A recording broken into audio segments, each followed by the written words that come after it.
High বন্ধুরা, একটা নতুন ব্লগ ভিডিও নিয়ে আমি চলে এলাম। এটা হচ্ছে রবিবারের ভিডিও, সেটাই আজকে আমি তোমাদের কাছে শেয়ার করছি। তো রবিবার আর মাটন না হলে ঠিক জমে না, তো সেই জন্যই আজ মাটন রান্না করছি। তো সেটাই তোমাদের কাছে শেয়ার করছি। আমি এখানে 500 মাটন নিয়েছিলাম, সেটাকে ভালো করে ধুয়ে পরিষ্কার করে নিয়েছি। আর আলু কেটে রেখেছিলাম। আর এদিকে মশলার জন্য পেঁয়াজ কুচি, টমেটো কুচি আর একটা পেস্ট তৈরি করব। সেই জন্য আমি এখানে রসুন, আদা, লঙ্কা নিয়েছি, ওটা একসঙ্গে পেস্ট করব। আর এদিকে আমি কড়াইয়ের মধ্যে সর্ষের তেল বসিয়ে দিয়েছি গরম হওয়ার জন্য। আর আমি এখানে প্রথম তেলের মধ্যে দেব তেজপাতা, গোটা গোলমরিচ, লবঙ্গ আর এলাচ। গোলমরিচ দিলে কিন্তু খেতে খুবই ভালো হয়। আর দিয়ে দিলাম একটু গোটা জিরে। তো একসঙ্গে দেখো সব কিছু তেলের মধ্যে দিয়ে দিলাম। এবার আমি তেলের মধ্যে খুবই অল্প পরিমাণে একটু চিনি দিচ্ছি, যাতে মাংসের কালারটা খুব ভালো হয়। আর চিনি দিলে কিন্তু টেস্টের ব্যালেন্সটাও ঠিকঠাক থাকে।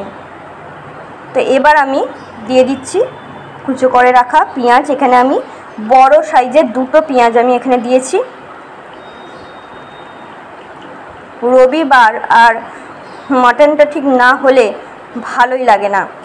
অবশ্য এটাও নয় যে প্রতি রবিবারই মাটন খেতে হবে, তবুও রবিবার মাটন হলে একদম জমে যায়। তো দেখো পেঁয়াজটাকে আমি এখানে ভালোভাবে ভেজে নিচ্ছি। আর তোমরা হয়তো ভাববে এই ফ্রাইং প্যানে কেন রান্নাটা করছি, কারণ আমার এতে রান্না করতে খুবই ভালো লাগে। তো সেই জন্যই কিন্তু এর মধ্যে আমি রান্না করছি। তো দেখো পেঁয়াজ ভাজা হয়ে গেছে। এরপরে আমি কুচো করে রাখা টমেটো দিয়ে দিলাম। এরপর দেখো টমেটো পেঁয়াজ একসঙ্গে ভেজে নিচ্ছি। তারপরে দেখো দিয়ে দিলাম রসুন, আদা আর লঙ্কা, যেটা একসঙ্গে বেটে রেখেছিলাম, তো সেটাও দিয়ে দিলাম। তো এবার শুধু কষিয়ে নেওয়ার পালা। প্রথমে আদা মশলাটাকে কষিয়ে নিচ্ছি। এরপরে আমি গুঁড়ো মশলা এখানে অ্যাড করব। দিয়ে দিলাম পরিমাণ মতো হলুদ গুঁড়ো। এরপরে দিয়ে দিচ্ছি একটু কালারের জন্য কাশ্মীরি লঙ্কার গুঁড়ো। তোমরা এখানে ঝাল লঙ্কাও ব্যবহার করতে পারো। আর কাশ্মীরি লঙ্কার গুঁড়োটা ব্যবহার করলে কালারটা খুবই ভালো আসে।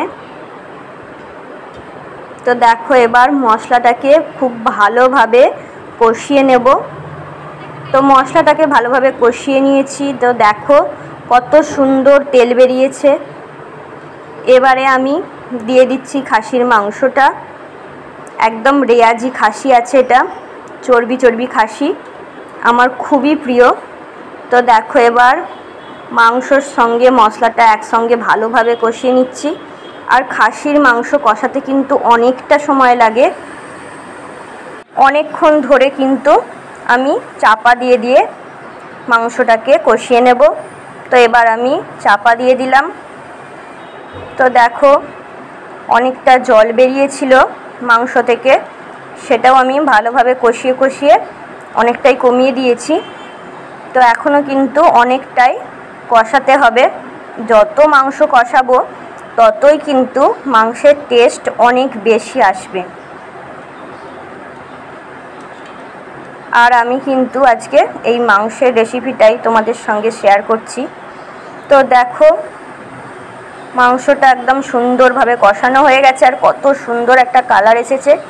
আমি কাশ্মীরি লঙ্কার গুঁড়োটা ব্যবহার করেছিলাম বলে।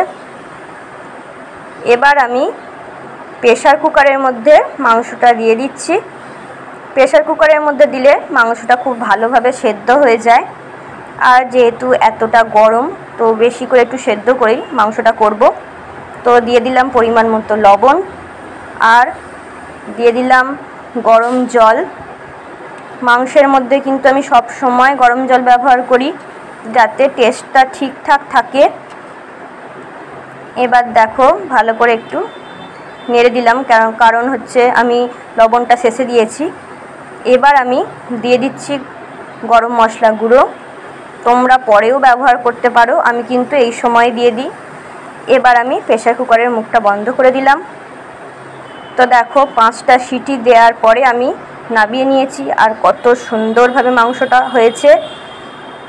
তো দেখো খুব ভালোভাবে কিন্তু মাংসটা সেদ্ধও হয়ে গেছে, খুব সুন্দর সেদ্ধ হয়েছে। ভিডিওটা বানাতে বানাতে কিন্তু আমার আবার খিদে পেয়ে যাচ্ছে। তো দেখো মাংসটা কিন্তু একদম তৈরি হয়ে গেছে। এবার কিন্তু শুধু ভাতের থালাটা রেডি করে নেওয়ার পালা। এই দেখো বন্ধুরা, আমি কিন্তু একদম ভাতের থালা রেডি করে নিয়েছি। তো দেখো এছাড়াও আমি পটল ভাজা করেছিলাম, আর আমরা চাটনি করেছিলাম, সেগুলো আর ভিডিও তৈরি করিনি। তোমরা কিন্তু বলো যে আমার খাসির মাংসের রেসিপিটা কেমন লাগলো।